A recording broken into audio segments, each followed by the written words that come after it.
So hello guys, welcome to our YouTube channel.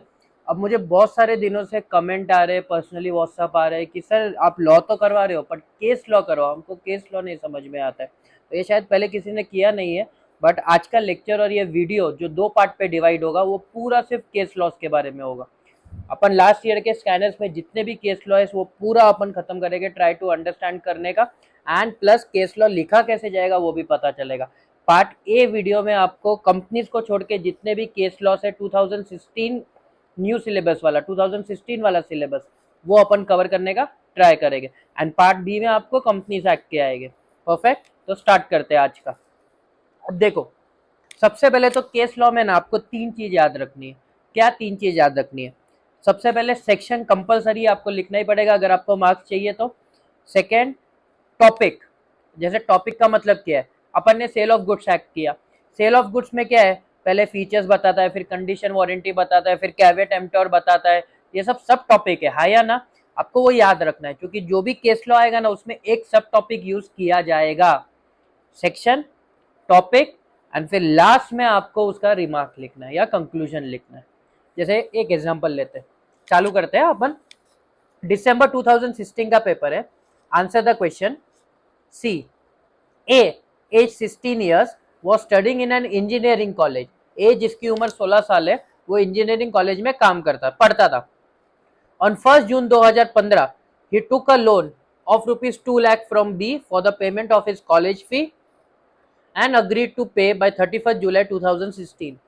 A possesses an asset of 20 lakh rupees, यानी उसके पास personal asset थे 20 लाख के। On due date, A fails to pay back the loan to B. B now wants to recover the loan from A out of his asset. Whether B would succeed, decide referring to the provision of the Indian Contract Act 1872. ये question है 5 mark का। अब ये वाले question से पहले आपको मैंने क्या बोला, सेक्शन, सब टॉपिक, रिमार्क। सबसे पहले ये समझना है कि ये क्या सब टॉपिक का है। ए की उम्र कितनी है, 16 साल। डायरेक्ट दिमाग में आ जाना चाहिए माइनर। समझ में आया ये वाला चीज? तो ये वाला जो है अपना जो क्वेश्चन है that is related to minor. And minor का क्या सेक्शन है, सेक्शन 68। वो आपको याद रखना पड़ेगा। समझ में आया इतना परफेक्टली? हाँ या ना? तो ये माइनर से रिलेटेड है। अब क्वेश्चन को समझने की ट्राई करते हैं। ए जिसकी उम्र 16 साल थी उसने लोन लिया 1 जून को 2 लाख रुपए का फॉर स्टडीज कॉलेज में, इंजीनियरिंग कॉलेज में। किससे लोन लिया इसने? बी से लोन लिया। एंड जब लोन लिया तो उसके पास 20 लाख के एसेट भी थे, पर्सनल एसेट भी थे। अब अपन ने माइनर पे पढ़ा है कि minor can not enter into a contract. हाँ या ना? माइनर कॉन्ट्रैक्ट में एंटर नहीं कर सकता है, बट अगर उसकी नेसेसिटी है तो वो पर्सनल प्रॉपर्टी भी बेच के अपनी नेसेसिटी फुलफिल कर सकता है। ये एक्सेप्शन है। क्या? Minor is not personally liable, but इसमें एक्सेप्शन क्या है, नेसेसिटी वाला। हाँ या ना? एंड नेसेसिटी में क्या क्या आता है, फूड, क्लोथिंग, शेल्टर और अभी एजुकेशन भी आता है। समझ में आया? तो माइनर 16 साल का था, एग्रीमेंट पे एंटर नहीं कर सकता है, बट एजुकेशन के लिए लोन लिया था एंड उसकी पर्सनल प्रॉपर्टी 20 लाख की है। हाँ या ना? तो in this case decide referring to the provision of the Indian Contract Act whether B would succeed. Case करेगा ना बी कि पैसा दे मेरा रिटर्न। हाँ या ना? तो इन दिस केस ये क्या करेगा, कोर्ट एक ही चीज बोलेगा, उसकी प्रॉपर्टी बेचेगा और 2 लाख रुपया बी को करेगा, मतलब B will succeed. Sir concept समझ गया, अब लिखने का कैसे? मैंने आपको तीन चीज बोला था, सेक्शन, सब टॉपिक और लास्ट में अपना रिमार्क लिख सकते हो। तो देखो पहले लिखना चाहिए, पहले आपको ये बताना है कि ये क्या चीज का है।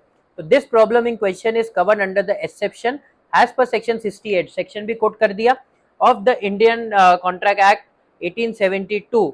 दो a minor is not personally liable to pay the price of necessity supplied to him or money let out for the purpose, this supplier or lender will be entitled to claim the money। मतलब पहले आपने क्या किया, पहले आपने बोल दिया कि this is as per the, it is covered under exception के रूल में, exception of the minor। Section number code कर दिया, सेक्शन नंबर क्या है, 68। फिर आप अपना प्रोविजन लिख सकते हो। प्रोविजन में क्या बोला है कि as per Indian Contract Act section 68 minor enter नहीं कर सकता कॉन्ट्रैक्ट में, he is not personally liable, but in this case उसने एजुकेशन के लिए लोन लिया था, उसने पर्सनल प्रॉपर्टी लायबल होगी। एंड एक चीज याद रखना, लास्ट पे सेक्शन कोड करने के बाद क्वेश्चन क्या पूछा है, वेदर बी वुड सक्सीड और नॉट, तो उसका आंसर आपको देना है। Hence in the giving case B will be entitled to recover the amount of loan giving to A for the payment of college fees. समझ में आया? पहले आपको क्या करना है, पहले आपको सब टॉपिक में जाना है, पहले आपको ये आइडेंटिफाई करना है केस लॉ में कि ये कौन सा सब टॉपिक है, फिर सेक्शन कोट करना है, फिर जो प्रोविजन है वो लिखना है, आपको अपने ओन वर्ड्स में लिख सकते हो आप। लास्ट में जो आपको बोला गया है, क्वेश्चन पूछा है, उसके बारे में आपको कमेंट करना पड़ेगा। तो 4 चीजें हैं way to write the answer case law में। पहला सब टॉपिक, दूसरा सेक्शन, तीसरा वो जो सेक्शन जो डिस्क्राइब करता है प्रोविजन वो अपने ओन वर्ड्स में लिख सकते हो, एंड चौथा जो आपको पूछा है उसका कंक्लूजन देना पड़ेगा। समझा इतना परफेक्टली, हाँ या ना? तो ये वाले केस में अपन को क्या पता चला कि माइनर की प्रॉपर्टी पर्सनली लायबल होगी, क्यों इसको क्वाजी कॉन्ट्रैक्ट बोला जाता है एक तरीके से। समझा इतना परफेक्टली, हाँ या ना? परफेक्ट। अब सेकेंड वाला 2017 में दिसंबर में आया था। A agree to become an assistant for 5 years to be who was a doctor. पहले सब टॉपिक ढूंढने का अपन ट्राई करेंगे। प्रैक्टिसिंग एट चेन्नई, इससे कुछ नहीं समझ में आया। It was also agreed that during the term of the agreement A will not practice on his own in Chennai। मतलब ये रिस्ट्रेन ऑफ बिजनेस हो गया एक तरीके से, समझ में आया? ये क्या हो गया, ये रिस्ट्रेन हो गया ना अपन को, हाँ या ना? तो ये रिस्ट्रेन वाला है, रिस्ट्रेन ऑफ बिजनेस या तो फिर रिस्ट्रेन ऑफ प्रोफेशन या ट्रेड। फिर से A agree to become an assistant for 5 years to be who was the doctor practising at Chennai. It was also agreed that during the term of agreement, A will practice on his own in Chennai. A will not practice on his own in Chennai.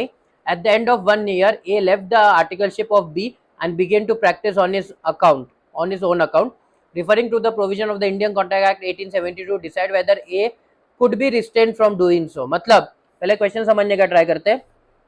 ए ने एक agreement बनाया कि वो 5 साल तक B का assistant रहेगा और डॉक्टर की प्रैक्टिस करेगा। अग्रीमेंट पे ये लिखा था कि जब तक वो असिस्टेंट है, जब तक वो खुद का प्रैक्टिस नहीं कर सकता है। 1 साल के बाद बंदे ने क्या किया, बंदे ने वो आर्टिकलशिप छोड़ दिया एंड खुद का चालू कर दिया। अब referring to the provision of the Indian Contract Act, अपन को डिसाइड करना है कि जो A could be restrain from doing so, मतलब ए को ये करने से रोक सकता है या नहीं। पहली बात तो ये क्या है, ये रिस्ट्रेन ऑफ ट्रेड का है, हाँ या ना? रिस्ट्रेन ऑफ ट्रेड किसका आता है? सेक्शन 27। यानी जो अपन केस लॉ लिखेंगे, जो मैंने आपको 4 पार्ट बोला था, 2 पार्ट अपन ने आइडेंटिफाई कर दिया। पहला सब टॉपिक क्या है, रिस्ट्रेन ऑफ ट्रेड। सेक्शन क्या है, सेक्शन 27। अब सेक्शन 27 आपको पहले कोट करना पड़ेगा। सेक्शन 27 क्या बोलता है?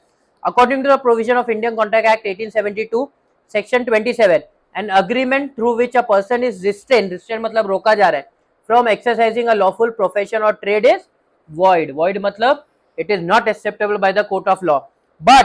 But an agreement of service by which a person binds himself during the term of the agreement not to take service with anyone else directly or indirectly to promote any business in direct competition with that of the employer is not in restraint of trade। मतलब मेरे इधर काम कर रहा है 5 साल के लिए वो बंदा, हाँ या ना? मैंने उसे एक टर्म्स एंड कंडीशन में पहले ही साइन करवा दिया कि भाई जब तक तू एम्प्लॉयमेंट पे है, जब तक तू मेरे साथ रहेगा, तू अपना पर्सनल बिजनेस नहीं करेगा। एम्प्लॉयमेंट से हट गया, पर्सनल बिजनेस कर सकता है। अब इसमें एक चीज याद रखना, 1 साल तक मैं एम्प्लॉयमेंट पे था, eight the end of the 1 year I left the articleship या असिस्टेंटशिप। अगर मैं कंटिन्यू रखता तो मैं रिस्ट्रेन कर सकता था, पर इसमें क्या बोला है, मैं लेफ्ट कर चुका हूं, मैं खत्म कर चुका, मतलब कॉन्ट्रैक्ट मेरा खत्म हो चुका है, टर्म्स एंड कंडीशन खत्म हो चुके हैं। Therefore A can not be restrain from injunction. Injunction का मतलब क्या होता है? An order from the court. Injunction मतलब क्या होता है? कोर्ट का ऑर्डर इन शॉर्ट। तो A can not be restrain by an order from doing so, यानी कोर्ट ऐसा कोई भी ऑर्डर आपको नहीं दे सकता जहाँ पे आपको रोका जाए ये करने से। क्या करने से? अलग बिजनेस। फिर से अब ये वाले को भी मैं तोड़ता हूँ। सेक्शन नंबर लिखा, सब टॉपिक लिखा इसमें, फिर प्रोविजन को आपने कोट किया एंड लास्ट में आपने कंक्लूजन लिख दिया। 4 ही पार्ट में बार बार अपन कर रहे हैं। Next question, 2013 June, X agrees to pay Y a sum of money if Y marriage Z. X बोलता है वाई को कि मैं तेरे को थोड़ा बहुत पैसा दूंगा अगर Y will marry Z. Z however marries, ये वाला भी अगर तुमको समझ में आ रहा है तो मैरी चल रहा है, मैरी मतलब रिस्ट्रेन ऑफ मैरिज हो गया ये वाला, तो अपन को सब टॉपिक पता चल गया। सब टॉपिक क्या है इसमें? Restrain of marriage. Z however marries F who died subsequently after the death of F, Z marries Y, whether X is legally bound to pay the agreed sum to Y. एक example, इसको मैं थोड़ा simple way में, x Y बहुत confuse हो गया, अभी समझ में आओ। मैंने आप लोग को बोला कि आप लोग एक बंदे से शादी करो, बंदे का नाम राम है समझो, आप राम से शादी करोगे तो मैं आपको थोड़ा 10,000 रुपया देने वाला हूँ, परफेक्ट। आपने राम से शादी नहीं किया, आपने श्याम से शादी कर दिया जो उसका भाई था। अब आफ्टर 10 ईयर्स या 5 ईयर्स श्याम जो था जिससे आपने शादी किया वो मर गया, एंड 5 या 10 साल के बाद आपने फिर से राम से शादी कर लिया। अब जैसे ही आपने राम से शादी किया, आपको ये दिमाग में है कि यार सर ने तो बेट लगाया था और मैं अभी तो राम से शादी कर रही हूँ, तो प्लीज मेरा पैसा दे दो रिटर्न, और आप मेरे पास आए पैसा मांगने के लिए। इन दिस केस मेरा कॉन्ट्रैक्ट आपसे जब भी खत्म हो गया जब आपने श्याम से शादी किया। रीजन, मेरा क्या कॉन्ट्रैक्ट था कि आप राम से शादी करोगे, आपने किससे शादी कर लिया, श्याम से शादी कर लिया, कॉन्ट्रैक्ट वही खत्म हो गया मेरा। यही चीज वही बोल रहा है, देखो any contract of restraint of marriage is invalid, ये तो लॉजिकल है। The original contract was dead at the time when Z marriage, जैसे ही जेड ने किसी और बंदे से शादी कर दिया वो कॉन्ट्रैक्ट खत्म हो गया। मतलब नाउ एक्स यानी मैं is not legally bound to pay any sum. समझ में आया इतना परफेक्टली? थर्ड, वो तो 2 ही मार्क का था, इसके लिए सेक्शन नहीं कोट किया था, बट कोट भी करोगे सेक्शन तो अच्छा रहेगा। जून 2017, 6 मार्क का है, ध्यान देना। Mr. P and Mr. Q bet as to whether there would be rain on a particular day of December. Mr. P promises to pay. अच्छा, ये सेंटेंस से मेरे को पता चलता है कि this is a wagering contract. क्यों? बेटिंग हो रहा है ना एक तरीके से, तो मेरे को सब टॉपिक मिल गया। पहला काम है केस लॉ जब भी पढ़ूंगा कि सब टॉपिक मेरे को क्या है वो पता करना है। मेरे को सब टॉपिक मिल गया कि ये वेजरिंग का है, मेरे को सेक्शन भी पता चल गया कि वेजरिंग का सेक्शन 30 आता है कॉन्ट्रैक्ट एक्ट के हिसाब से। समझा इतना परफेक्टली? तो मेरा 2 पार्ट तो हो गया, 4 पार्ट सर ने बोला था, पहला सब टॉपिक, दूसरा सेक्शन, फिर वो सब टॉपिक को मेरे को अपने ओन वर्ड्स पे एक्सप्लेन करना है, लास्ट में मेरे को कंक्लूजन देना है। तो पहला 2 तो मेरे को पता चल गया, वेजरिंग है और सेक्शन 30 है। Mr. P and Mr. Q bet as to whether there should be rain on a particular day of December. Mr. P promises to pay 5,000 to Mr. Q if there is rain on that day, and Mr. Q promise an equal amount to P. मतलब दिसंबर में एक दिन है, अपन ने decide किया, अपन ने वो बेट किया कि भाई अगर बारिश होगा तो मैं 5,000 दूंगा, बारिश नहीं हुआ तो आप सेम अमाउंट 5,000 मुझे दोगे। Suppose there is no rain on the specific day of December, बारिश नहीं हुई, mister Q filed a suit for recovery of 5,000 from P. आपने बोला था बारिश नहीं हुई, मैंने बोला था बारिश हुई, जीते कौन? आप जीते, तो आपको 5,000 मिलना चाहिए था, बट मैंने मेरे हाथ खड़े कर दिए कि मैं आपको 5,000 नहीं दूंगा। आप सीधा कोर्ट पे चले गए एंड केस फाइल कर दिया। Can mister Q recover the amount under Indian Contract act? फिर से वही चीज करेंगे, पहले सेक्शन 30 डाला, फिर वेजरिंग एग्रीमेंट। अब एक चीज याद रखना, section 30 provides that agreement by way of wager are void. Void मतलब क्या? कानूनी तौर पे वो वॉइड है। वॉइड मतलब क्या? It is not enforceable bye the court of law, and no suit shall be brought for recovering anything alleged to be won on any wager entrusted to any person to abide the result of any game or uncertain event। इसका मतलब simple words में बता रहे कि अगर कुछ भी wagering agreement करोगे तो वो वॉइड है, एंड आप कोई भी केस नहीं कर सकते हो to recover a certain sum of money. तो ये वाली चीज में भी अपन ने प्रोविजन कोट किया। लास्ट में अपन क्या लिखेंगे? Mister Q can not recover the amount of 5,000 from mister P for the reason of entering into an agreement of a wagering nature. या तो एंटरिंग इनटू एन एग्रीमेंट या entering into an wagering agreement भी लिख सकते हो। समझा? ये वाला चीज बहुत सिंपल है, 4 फंडा याद रखो, पूरा खत्म हो जाएगा आपका। सब टॉपिक पहले दिमाग में डाल लो, ये कौन सा सब टॉपिक वाला क्वेश्चन है, सेक्शन डाल लो, फिर सब टॉपिक को आप एक्सप्लेन करो अपने ओन वर्ड्स में, एंड लास्ट में जो क्वेश्चन पूछा है उसका आंसर देना नहीं भूलना। बस 4 चीजें आपको करना है। पहले तो क्वेश्चन जो पूछा उसमें सब टॉपिक क्या होगा, अगर सब टॉपिक ही गलत है तो अपना केस लॉ गलत हो जाएगा। सब टॉपिक उसका सेक्शन करो, उसके सेक्शन के बाद वो प्रोविजन जो है अपने ओन वर्ड्स पे एक्सप्लेन कर सकते हैं, एंड लास्ट में जो पूछा है उसका आंसर आपको देना पड़ेगा। सिर्फ सेक्शन कोड करके रोक नहीं देना, आंसर देना पड़ेगा अपने वर्ड्स में। June 2018, Mr. X, a businessman, has been fighting a long drawn litigation with Mr. Y, another business. Litigation मतलब केस होता ही है। To support his legal campaign, Mr. X enlists the service of Mr. Z, a legal expert. Mr. X ने क्या किया? Mr. X को service चाहिए था, lawyer चाहिए था, तो उसने क्या किया? Mr. Z को अपॉइंट कर दिया। अपॉइंट भी कैसे किया? मेरा केस मत लड़, saying that an amount of 10 lakh would be paid अगर वो Z को डिफेंड नहीं करेगा। तो ये सेंटेंस से मेरे को पता चलता है it is restrain of marriage, sorry restrain of legal proceeding. समझा? तो मेरे को सब टॉपिक मिल गया कि legal of sorry restrain of legal proceeding है। समझ में आया इतना परफेक्टली, हाँ या ना? तो मैंने 10 लाख रुपया एक लॉयर को दिया एंड बोला कि भाई देख, जिसके अगेंस्ट मेरा केस है तू उसके अगेंस्ट नहीं, यानी उसके बिहाफ में तू नहीं लड़ेगा। If mister Z does not take up the brief of mister Y, mister Z agrees, उस समय तो उसने हाँ बोल दिया, but at the end of the case mister X refuses to pay, मैं लॉयर को पे नहीं किया। Decide whether mister Z can recover the amount promised by mister X under the provision of the Contract Act 1872। अब पहली बात तो मैंने ये बोला कि this is a sum on restrain of legal proceeding. Accordingly, one of the essential element of a valid contract is that agreement must not be the one which the law declares to be illegal or void. Further, Contract Act specifies that any agreement in restraint of trade, marriage, legal proceeding, आगे अपना legal proceeding, ऐसे contract क्या होएंगे? Void हो गए, हाँ या ना? तो void contract के हिसाब से मिस्टर एक्स जो पूछा है, देखो क्या किया पहले तो अपन ने बोल दिया कि this is one of the this case या the problem asked in the question is based on essentials of a valid contract. Valid contract में ये लिखा है कि रिस्ट्रेन ऑफ मैरिज हो, ट्रेड हो, लीगल प्रोसीडिंग हो, ऐसे सब कॉन्ट्रैक्ट वॉइड होते हैं। This is one of the features of valid contract. समझ में आया? ये प्रोविजन अपन ने कोट कर दिया, अपन ने बोल दिया ऐसे कोई भी कॉन्ट्रैक्ट है वो वॉइड है। एंड लास्ट में जो पूछा है, क्या पूछा है आपको? Whether mister Z can recover the amount.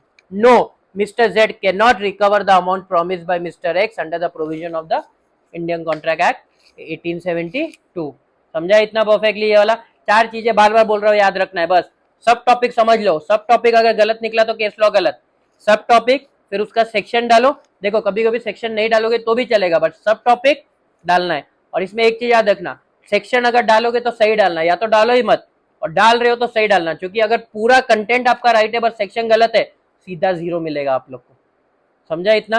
तो पहला जब भी आप कोई भी यानी केस लॉ पढ़ोगे आपको सब टॉपिक दिमाग में रहना चाहिए कि ये सब टॉपिक है मेरा। फिर सेक्शन याद है तो बहुत अच्छी बात है, उसका प्रोविजन अपने ओन वर्ड्स में लिखो, फिर जो क्वेश्चन पूछा है उसका आंसर दे दो, खत्म। ये चार चीजें याद रखो, केस लॉ आपका इजीली निकल जाएगा। सेल ऑफ गुड्स एक्ट के भी थोड़े बहुत क्वेश्चंस पूछे थे लास्ट ईयर्स में। 2016 में पूछा था, Ram sell 200 bales of cloth to Shyam, यानी 200 बेल उसने क्लॉथ के शाम को बेचा, and send 100 bales by lorry and 100 bales by railway. दो तरीके से दिया उसने। डिलीवरी कैसे दिया? दो तरीके से, एक रेलवे स्टेशन से और एक ट्रक से, लॉरी से। Shyam receive delivery of 100 bales send by lorry, lorry ने अपना काम कर दिया, but before he receive the delivery of the bale send by the railway he became bankrupt. दिमाग में आ रहा है? अनपेड सेलर, सीधा अनपेड सेलर आना चाहिए। क्यों? बैंकरप्ट हो गया। Ram being still unpaid, Ram कौन था इसमें? राम सेल मतलब सेलर था, और यहाँ पे क्या बोला है? राम बीइंग स्टिल अनपेड मतलब अनपेड सेलर। तेरे को क्वेश्चन में लिखा हुआ है अनपेड सेलर वाला समय, तो डायरेक्टली अपन को सब टॉपिक तो इसमें से मिल गया, है या ना? और अनपेड सेलर का सेक्शन क्या होता है जिसको याद है? सेक्शन 50। अनपेड सेलर का सेक्शन 50 है, तो 4 पार्ट में से 2 पार्ट तो खत्म हो गया। समझा इतना perfectly? Ram being still unpaid stop the goods in transit. याद करो, अनपेड सेलर 2 राइट होते हैं normally, right to lien, right to stoppage in transit. अपन ने किया ये चीज, तो ये right to stoppage in transit है या ना? On Sham's insolvency claim the goods, decide the case with reference to the provision of the Sale of Goods Act, कि ये कर सकता है या नहीं, यानी वो ट्रांजिट में ही वो माल रोक सकता है या नहीं रोक सकता है। पहले तो अपन ने बोल दिया section 50 of the Sale of Goods Act states that subject to the provision of the act, when the buyer of the goods become insolvent, unpaid seller who has parted with the possession of the goods has the right to stop them in transit। unpaid seller का यहाँ पे पूरा state कर दिया। that is to say he may resume possession of the goods as long as they are in the course of transit and retain them until the payment is made। मतलब अगर तुमने पहले ही मेरे को बोल दिया कि तुम कंगाल हो गए, इंसॉल्वेंट हो गए, और अगर मेरा गुड्स ट्रांजिट में आपको मिला नहीं है, I have the full right as per section 50 कि मैं वो माल वापस मंगा सकता हूँ और मेरे पोजीशन में रख सकता हूँ जब तक आप मुझे पूरा का पूरा पैसा नहीं दो। यही अनपेड सेलर का प्रोविजन है सेक्शन 50 का। तो पहले अनपेड सेलर लिखा, सेक्शन 50 लिखा, फिर उसका प्रोविजन मारा, समझा? एंड लास्ट में आपको जो पूछा था, एंड यहाँ पे थोड़ा फर्दर भी डिटेलिंग दे दिया अगर आपको देना है तो, कि द मेजर रूल एप्लीकेबल क्या है, यानी कब कब ऑन विच सर्कमस्टेंसेस मैं वो माल रोक सकता हूँ। पहला, सेलर मस्ट बी अनपेड। दूसरा, he must have parted with the possession of the goods, parted मतलब उसने डिलीवरी दे दी है। तीसरा, डिलीवरी अभी भी ट्रांजिट में है। चौथा, वो इंसॉल्वेंट हो गया। तो इन दिस केस उसका जो राम का जो भी एक्शन था कि उसने यानी स्टॉप कर दिया ट्रांजिट को, दैट इज वैलिड। समझा इतना perfectly.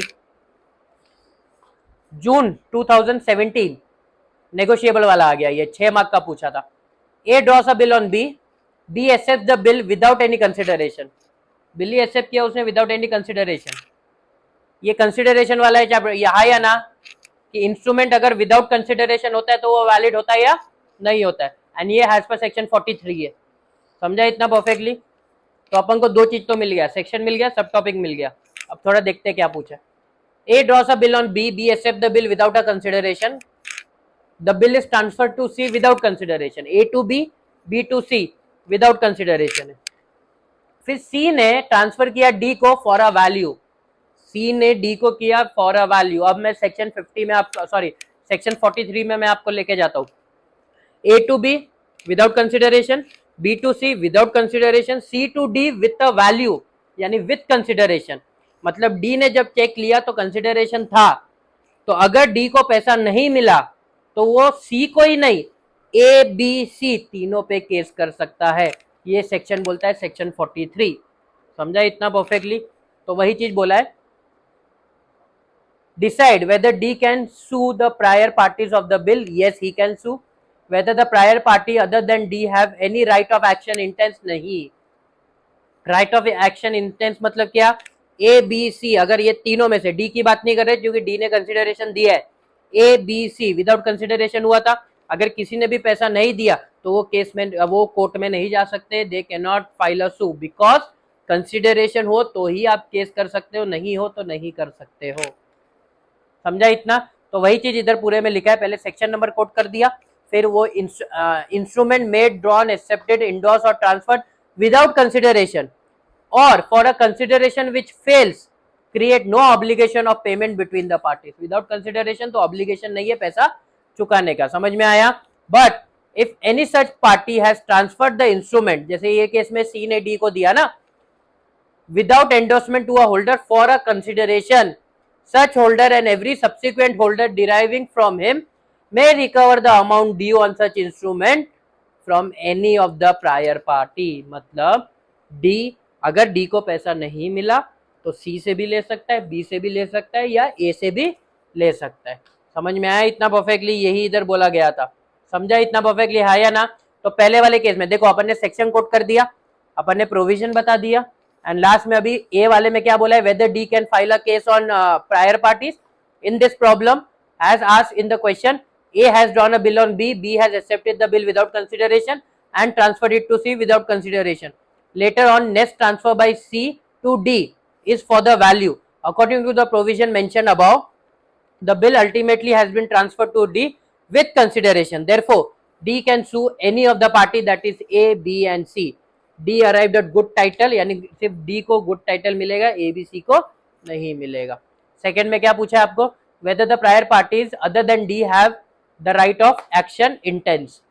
As regard to the second part of the problem, the prior parties before D है, ये die नहीं है, D, A, B, C have no right of action intense because first part of the section has clearly stated, क्या state किया है, that the negotiable instrument made, drawn, accepted, endorsed or transferred without consideration or for a consideration which fails creates no obligation of payment। देखो एक चीज बता रहा हूँ, मैं इसमें इन डिटेल में नहीं जा रहा हूँ क्योंकि मेरे जो वीडियोस है उसमें ये सब इन डिटेल में चला गया है। तो इफ पॉसिबल अगर आप नए हो, जो फर्स्ट टाइम आपको ये सब पता ही नहीं है क्या होता है क्या नहीं, तो आई प्रेफर कि पहले वो सब वीडियोस देखो उसके बाद इसमें आओ। समझे। अगर डायरेक्ट इसमें आओगे तो हो सकता है आपको कंफ्यूजन हो या कुछ भी ना समझे। Perfect with this, perfect. June 2018 tea enterprise agree to supply 2200 kgs of tea, यानी 2200 kg ऑफ टी उसने अग्री किया सप्लाई करने पे, किसको, गोपाल एंटरप्राइज को, of 71,200 per KG by 30 April 2018। On 1 March 2018 tea enterprise inform Gopal enterprise that they are not willing to supply the tea as per the price increase to 71,400। 71,200 था, अब उन लोग को चाहिए 71,400। एग्जामिन द राइट, यहाँ पे आपको पूछा नहीं है क्या सही है क्या गलत है, आपको क्या पूछा है, सिर्फ हक बताओ भाई गोपाल एंटरप्राइज का क्या क्या है। फिर से यहाँ पे आपको ये नहीं पूछा है कि केस करना है या नहीं करना है। यहाँ पे सिर्फ इतना पूछा है कि राइट्स बताओ क्या करना है क्या नहीं। इससे अपन को एक चीज समझ में आ रही है, क्या समझ में आ रही है ये, अपन ने एक कॉन्ट्रैक्ट कर लिया था सेल ऑफ गुड्स का, अपन ने एक डिसाइडेड प्राइस कर लिया था कि भाई अपन को 71,200 पे करना है। अब बंदे ने फ्यूचर डेट में क्या किया, 71,400 कर दिया। तो अगर याद रहेगा, थोड़ा बहुत याद आ रहा होगा, तो ये सेक्शन 32 एंड 33 का है। क्या बोल रहा है, unless otherwise agree delivery of the goods and payment of the price are concurrent condition, that is to say the seller shall be ready and willing to give possession of the goods to the buyer in exchange for the price and the buyer shall be ready and willing to pay the price in exchange for the goods. Right of the buyer section 31 32 क्या बोल रहा है, ये मेरे videos में जो मैंने cell of Goods act किया था उसमें भी ये एक्सप्लेन किया था, वहां पे देखना आप। मैं क्या करूंगा, ये वीडियो के एंड पे जो डिस्क्रिप्शन होगा ना, उसमें Sale of Goods Act, Contract Act, ये दो के तो मैं लिंक भेज दूंगा ताकि आप एक बार देख के रेफर कर पाओ अच्छे से। क्या क्या राइट है, to have deliver of the goods has per the contract, to sue the seller for recovery of the price if, यानी ये 5 या 6 राइट मैंने कोट कर दिया, समझे। To have the delivery of the goods as per the contract, to sue the seller for recovery of the price if already paid when the seller fails to deliver the goods, to sue the seller for the damages. अब ये वाले case में damages हुआ है, क्यों, मैंने तो 71,200 में हाँ बोला था, अब तू 71,400 ले रहा है, मेरा तो 200 रुपया ज्यादा लगेगा। एंड वही चीज अगर तेरे से नहीं लिया, किसी और से लिया, और हो सकता है मैंने ज्यादा प्राइस में लिया, तो भी मेरा एक तरह से डैमेजेस है, तो वो डैमेजेस का भरपाई कौन करेगा, तू करेगा, समझा। To sue the seller for specific performances, breach of warranty और breach of condition, and to sue the seller for the damages for anticipatory breach. यहाँ पे ये सब नहीं हुआ है, यहाँ पे सिर्फ एक ही चीज हुआ है, कौन सा, थर्ड वाला। बट आपको पूछा गया था क्या क्या राइट्स है ऑफ गोपाल एंटरप्राइज, तो यहाँ पे सब नोट डाउन कर दिया। एंड फिर से लास्ट में आपको क्या लिखना पड़ा, in the above case mister Gopal enterprise can exercise any of the right has discuss. Question समझना, क्वेश्चन में ये पूछा है कि केस किया तो सही है गलत है, क्वेश्चन में ये, जैसे ये वाला तो एक तरह से डायरेक्ट क्वेश्चन था। क्यों डायरेक्ट क्वेश्चन था, examine the right of mister Gopal. Mister Gopal कौन है, परचेजर है। सेलर ने पहले एग्री किया 71,200 पे, फिर 71,400 कर दिया, समझा। तो बायर के जो भी राइट्स है वो बता दो इधर, और लास्ट में लिख दो कि following are the rights of the buyer, समझा इतना परफेक्टली। वही 4 फंडा अपन बार बार कर रहे हैं। क्या, सब पहले इसमें सबसे इंपॉर्टेंट, बार बार बोल रहा हूँ, सब टॉपिक जानो। केस लॉ बहुत स्मूथली बटर जैसा, मक्खन जैसा चलेगा अगर सब टॉपिक आपको समझ में आ गया तो। 2016 December, A delivered some diamond to B on sale or return basis.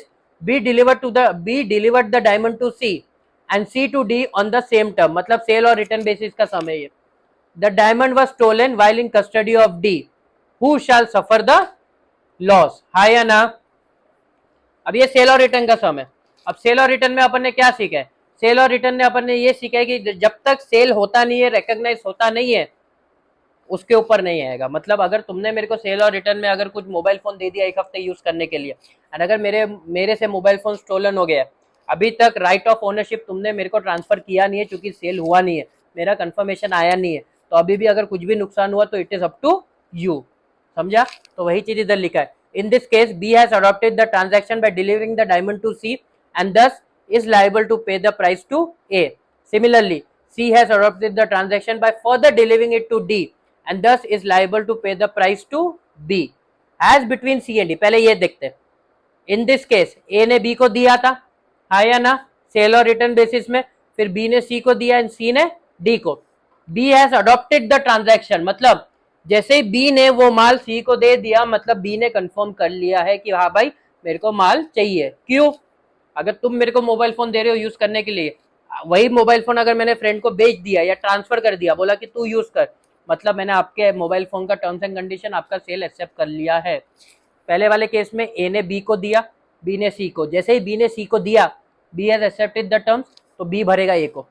फिर बी ने किसको दिया, सी को दिया, सी ने फिर से डी को दिया, तो B will compensate A, C will compensate B. उल्टा, पैसा तो ए को चाहिए ना, बी देगा ए को, सी देगा बी को। क्यों, बी और सी ने दोनों ने वो माल क्या किया, आगे फॉरवर्ड कर दिया, मतलब कॉन्ट्रैक्ट ऑफ सेल हो चुका है। बट लास्ट में डी ने अभी तक नहीं किया था, डी के अभी डी के पास पड़ा हुआ था ना, उसने एक्सप्रेसली बोला ना उसने इम्प्लाइड बोला।